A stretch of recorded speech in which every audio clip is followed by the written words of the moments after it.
Greetings, comrades. My name is Gigantals, and welcome to another episode of Gigantals Theory.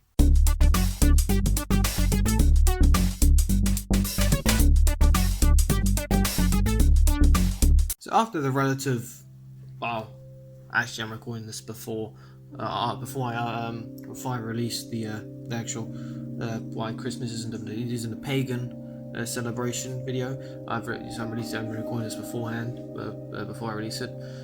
So I don't know if it's going to be successful or not, or how many people are going to hate it, but I rather liked making that video, so I decided to make another video about something that I recently read.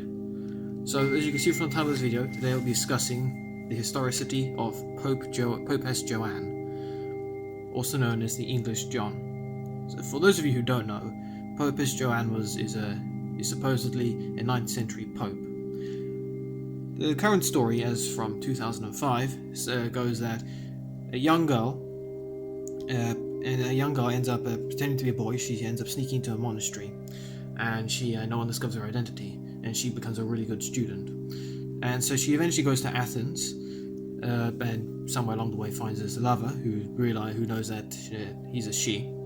And then she eventually goes to Rome and becomes a curial secretary, and eventually a cardinal, and then she's nominated for pope in 855 AD. However, after two years and 7 months, I believe it was, of her papacy, she gave birth in the middle of a papal procession, and then she was either stoned to death or dragged from a horse to death when the people realized that they had been lied to about the pope. So apparently this story it's been circulating for a while. Okay, like the first mention of this is in the Universal History of Metz, which was written by Jean de Mailly, a Dominican priest, in 1250.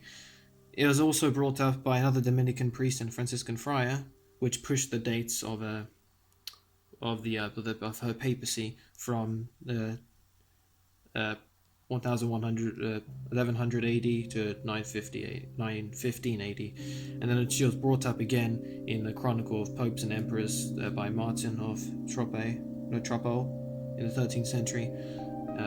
Siena Cathedral had a bust, and eventually in 1600 it was removed. It was initially put there because they weren't a fan of the papacy, but basically due to protests they had to remove the bust. And then the Bohemian dissenter John Os, who lived sometime in the 1400s, mentioned her in his Misdeeds of the Papacy list. Currently, Popess Joan is meant to be a supposedly feminist figure against the sexist church, and end up leading to the start of celibacy, even though celibacy had already been instated, even by 855 had already been instated for several hundred years. And those who think that the church is sexist obviously hasn't heard of Mary, Queen of Heaven, Mother of God, Mary Magdalene, the one Jesus appeared to first, Agatha of Sicily, who suffered massively for her faith, and is the patron saint, I believe, of rape victims, abuse, young victims, young girls.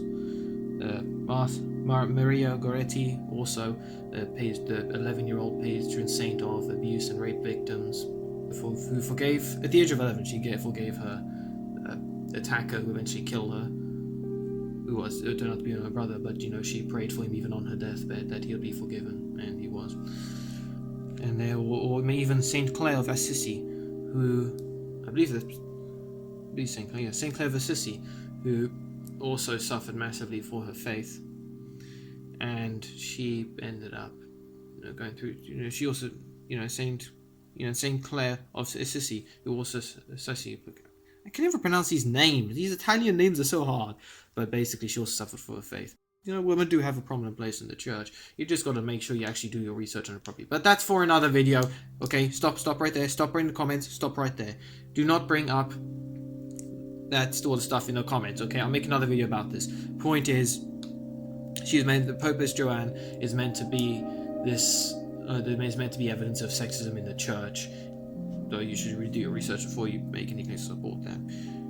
You see, Popess Joan. I mean, look. If you look up Popess Joan, you'll see that she's referred to as a fictional character, especially on Wikipedia. And the reason why is because there's actually no evidence to suggest she existed. You see, there was this Calvinist historian, okay, called David Blondel, and he lived in 1590 to 1655. And he decided to investigate some of the claims that the Protestant Reformation were making against the Catholic Church, especially because Catholic historians kept denying the historicity of Popess Joan. So he tracked down the popes of he tracked down the timelines of the popes in the 800s, and they came to the conclusion that Popess Joan didn't exist, because apparently she came after Pope Leo IV. And she was made Pope John Anglicus in 1855 to 1857. However, the actual evidence suggests that Benedict III immediately succeeded Leo IV, which was a bit of a problem with the Byzantine Empire. But there was no time period there was no time period of 2 years or whatever period that would allow Popess Joan to exist. Because given the church's historical records of how well, and not only that church, but there were people who had records of the papacy, and there is no way a period of 2 years would have gone unaccounted for. Seriously. Which brings us to the idea of where did the idea of Popess Joan come from? It actually dates back to Roman folklore. You see, okay, and just to clarify this. She's not the only apparently female pope. Pope John VIII, 1872 to 1882, was apparently after his death, when he couldn't really claim against it, was said that he was apparently a woman, but there's very weak evidence for that. And there's actually it's possible that this Popess Joan actually originated from the Byzantine Empire in an effort to undermine the Western papacy, because this was after the East-West schism. So the point is, relating back to the Roman folklore, if you look at a lot of Greek and Roman mythology, you'll find these stories of women taking up charge from these men who don't do it or don't know about it or anything, right? And you'd say, it's a feminist character, a woman doing what men wouldn't do or can't do or whatever. But then you actually do research on it and you realize it's an insult to both men and women, because in those days woman was seen as below men, and you can see this. The women were meant to be seen as superior to these spineless men, right? And that was basically an insult to all the spineless men, saying, literally, back then you would say, you're so spineless, a woman could do that for you. Obviously things have changed since then, but it was actually this idea of the woman coming into the role was actually sexist to both men and women. It was an insult to men saying, "Oh man, a woman could do that because you're so spineless." It was also an insult to women saying, "The only one who could do it worse than you is a spineless man." So it's not actually a pro-feminism character. It's actually an insult saying that you're not better than men in the first place. The men have to be weak for you to be better than them. Seriously, you can do research on this. This isn't unfounded. Okay, this isn't unfounded. It's actual proper thing going on here. So this degrading and persistent animus towards women actually, it originates from the pagan culture of Rome and Greece. Seriously, again, just look this stuff up. You'll see exactly what I mean. You'll see in all those stories, the men are either too sick to do anything, or they can't do anything themselves, so the women have to step up. Or they're too scared to do anything, so the women have to step up and do it themselves. Seriously, if you want to make a pro-feminism character, you should actually make it so that she's on par with men, not have to step in whenever they're sick or unable to do anything. But that's actually the origin of Popess Joan. She was actually inspired by this sort of stuff. You think about where did Popess Joan come from, right? If someone made up a story why they do that, and you can actually see it. You see, you can actually see it given the time period, especially after you think that this sort of stuff was published. It's, in the Protestant Reformation, which this was brought up quite a lot. They were trying to undermine the church. If you could prove that there was a female pope, yet it somehow snuck in ever since they were a monk and snuck into the church and eventually worked their way up to the the papacy position, then you would be able to say that the papacy is that corrupt that anyone could sneak in and do it and make their way to the Pope's position, right? So that's why all this like anti-Catholic propaganda would it was basically Popess Joan. She was meant to be the one of these major sources. However, you may be wondering, like, if David Blondel, this Calvinist historian, proved that Popess Joan didn't exist, why was it still promoted? The reason why is because, like I said, Popess Joan served an agenda here to try and undermine the church. When David Blondel confronted his fellow Protestant reformers about the historicity and validity of Popess Joan, they dismissed him, saying that he needs to, he basically needs to support the cause and stuff, because this is removing one of their big pieces of evidence one of their big complaints against the church. Seriously, the way this logic works is one of the ways to intimidate your opponent before in a debate is you basically have a big stack of papers on your desk, right? To say, look, this is all the research I've done. How much have you done? This is what the reformers are doing. They had a big stack of paper in front of the church saying, this is the list of all your corruptions. And if you start removing pieces of paper from that or proving that some of it's wrong, then people watching this debate will say, why should we trust them? They've got falsified or unsupported evidence. And that's why they dismissed David Blondel's valid claims that she's not a historical character.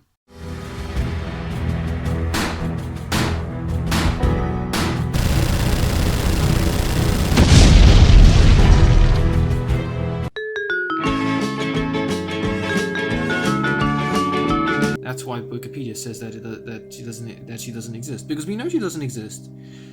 All this stuff about a female pope is super weakly supported, and that's but yet it persists because it serves an agenda, and those who have an agenda will do everything they can to find evidence for it, regardless of how weakly supported it is. Seriously, this is why you need to always do your research before you make a point, like I did. Pierre Bayle, another guy in that period of time, said, and I quote here, "The Protestant interest requires the story of Joan to be true." And that still applies today. Except you could instead say, maybe a couple of denominations, I don't know, but say the secular agenda requires her to exist to undermine the church. Again, if you prove that all this sort of corruption, like apparently there's this theory that all the popes that she ordained and all the priests and stuff she ordained weren't real, so that everyone they blessed and baptized and ordained themselves, they want all the improper ordinations, and then a big series of corruption that led all the way down to the present. But again, this is all rubbish. As you can see, it's that now famous rubbish bin I'm putting all these rubbish ideas into.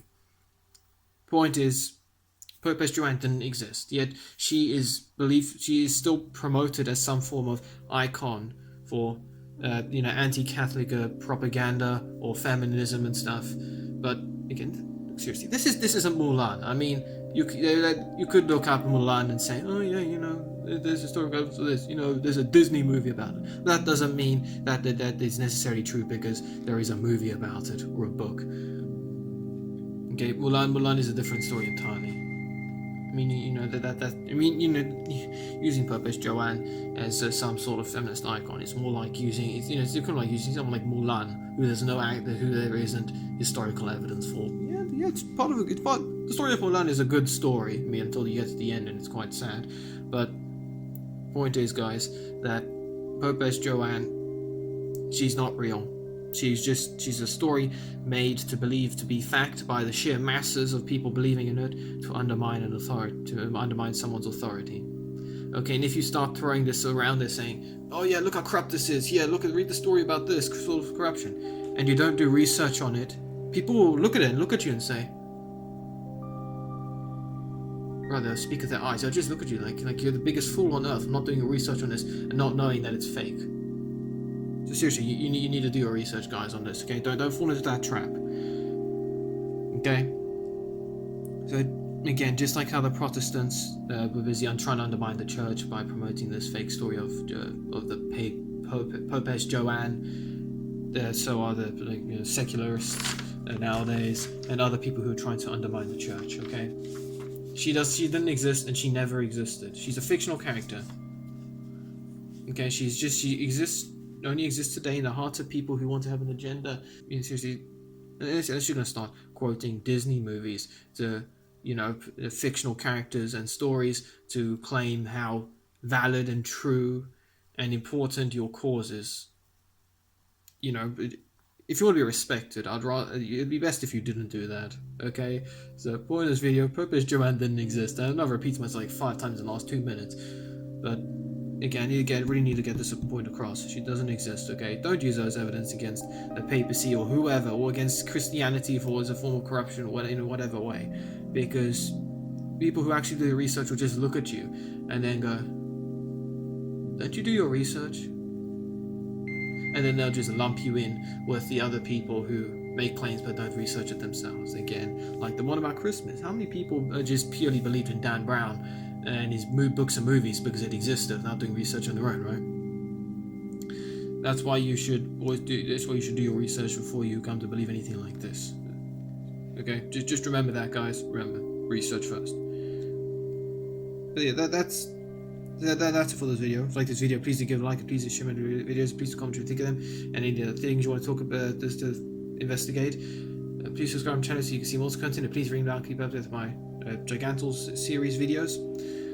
Next episode, I'll find something else to talk about. I'm not exactly sure what yet, I'm going to do some research now. But for this whole video, Popess Joan doesn't exist, except in the hearts of those who want to use stories to promote their perfectly valid, with big quotation marks, stories which have no real evidence to support it, and you cannot trust, because if they start using lies, why would you trust the entire story? But everything else, that's all for next episode. Okay, we can explore this some other time in the future. Just let me know if you want to hear that. Anyway, that's it for now. So see you next video, comrades. Until then.